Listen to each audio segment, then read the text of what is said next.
Hi guys, Paul Pluta on the Paul Pluta channel. Today I'm doing a paid review for, this is for Monday. Okay, Monday, let's get this truck on the road. Quick wristwatch check. I'm wearing a Pam submersible. Pam 24. That's my Panerai. Okie dokie. Hello, Archie. Hello, Archie.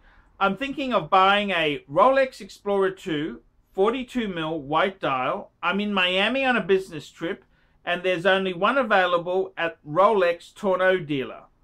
All the other ADs are out of stock. I bought a pre-owned Batman a few months ago from Goldberg and haven't had any issues with the watch.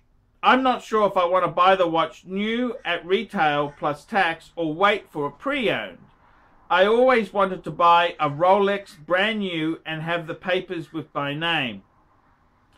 But is it really worth paying the extra $1,400 to $1,750 more for the satisfaction of buying a new watch? Okie dokie. Very interesting question. Is it worth paying a premium to get a new watch? Now, I gotta tell you, my advice for this has changed in recent times.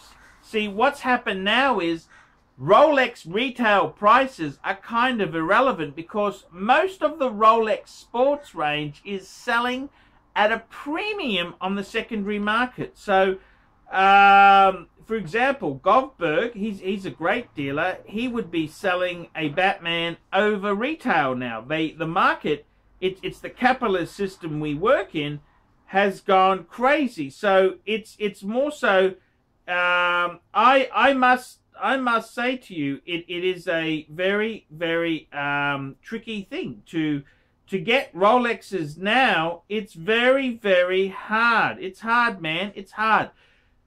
They are not easy to get. Rolexes, the supply is so bad now, there is not much you can really do. You just wait and see what happens.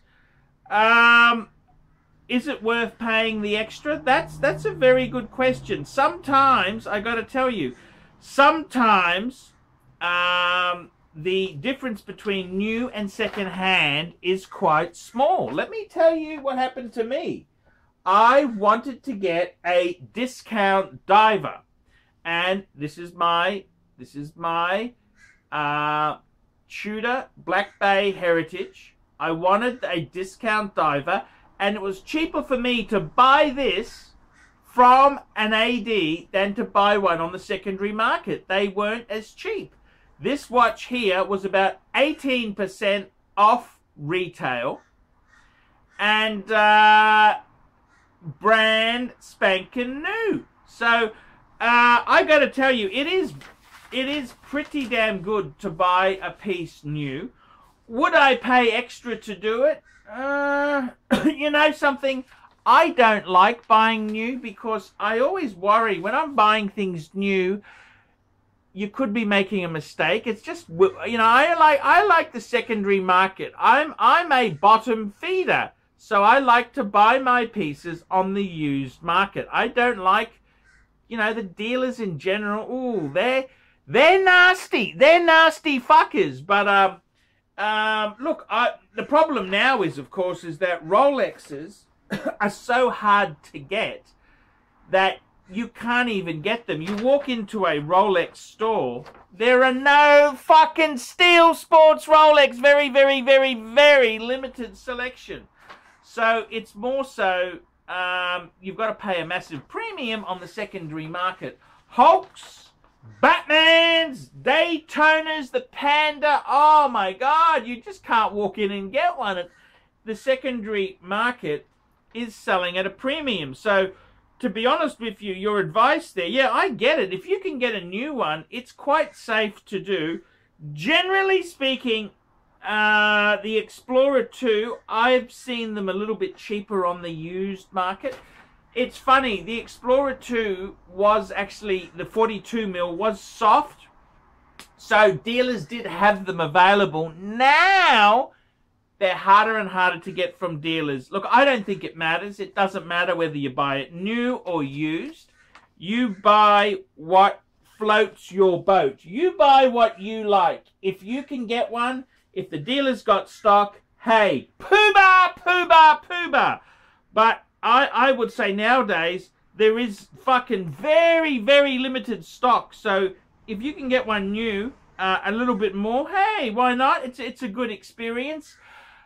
I generally don't like to buy new from dealers because it just worries. I just don't like paying too much, and I want the cheapest possible price. I don't feel comfortable there, you know. I kind of it just I remember years ago when I had a BMW, you take it to the dealer and they used to cook breakfast for you and it was all yes sir, no sir. Then I sold that BMW and I got a Ford, and the service department, yeah, go help yourself to a coffee. The had a cafe bar with you flip the button, it was just instant fucking shitty coffee. It was fucking shitty whitener, not even real milk, fucking just powdered whitener. Fuck was it? And I remember thinking, yeah, this is good. No dealer overhead wasted on crap. But yeah, so that's kind of the way it is with watches. It is nice to buy new. Yeah, I get it. It's nice to pick up a piece new, but the problem is now you can't even get the fucking things. You walk into a lot of dealers, no, they don't have them. They don't have pieces. They don't have the piece. Is it worth, if you can get them at retail, hey, why not? For Rolex, it's fine. But for many other brands, the prices are astronomical. So it really depends on the watch. There are certain watches that you would buy new. And there are certain watches that you would buy used. So you gotta work it out which is your genre. So some you'd buy new, some you'd buy used. And for me, I think any Rolex Steel Sports, if you can get it either new or used, grab it. They are good watches. They're very, very good. As far as other brands go, the rules of engagement are different. I mean, Panerai, you want to buy that used. Breitling, you want to buy that used. IWC, you want to buy that used. So it just depends on the genre. The genre is very, very important. That's kind of the way I see it there. You've got to be so careful. You don't want to be wasting. You don't want to waste your time on trivial matters there. I mean, if you can get a sports watch, hey. The thing is, the 42 mil, they were a bit of a sleeper. They were not popular. Now the worm has turned. The worm has turned, and they're going gangbusters. So there's not much you can say about that. That's basically my advice there. That's what I would do. If you can buy it new at the same price, a little bit more, that's okay.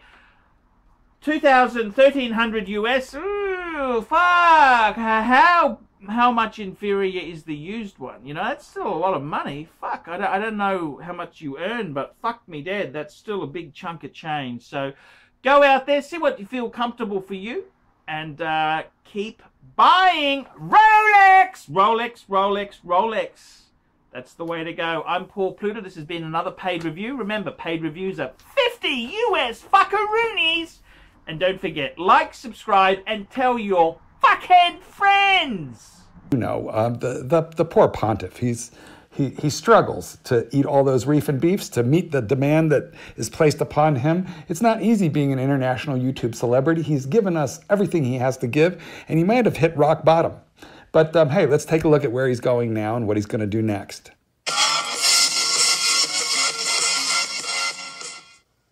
Hi guys. ArchieLuxury Corporate, the latest YouTube ArchieLuxury sensation. Well guys, what's happened? Well, I'm starting a clean, fresh channel. That's right, this is ArchieLuxury Corporate. And in this channel here, I want to increase the professionalism. I want to increase the professionalism of the ArchieLuxury channel. So, obviously, it's going to be a wild success. You can tell already everything is new, different, and changed. So, hey, meet me over at the ArchieLuxury corporate channel. Archibald Chesterfield III Corporate, a man desperately in need of our assistance and support, now more than ever. Have you been sending money abroad for Save the Children to some child in a third world country? Or have you adopted a puppy and been making payments to keep that puppy in a shelter? Well, I think it's time that you thought about this puppy right here, the man, the legend, the myth. He needs your help. I would say cancel everything and get on his Patreon. Or at least join me over at ArchieLuxury Corporate. What do you guys think? Tell me in the comments.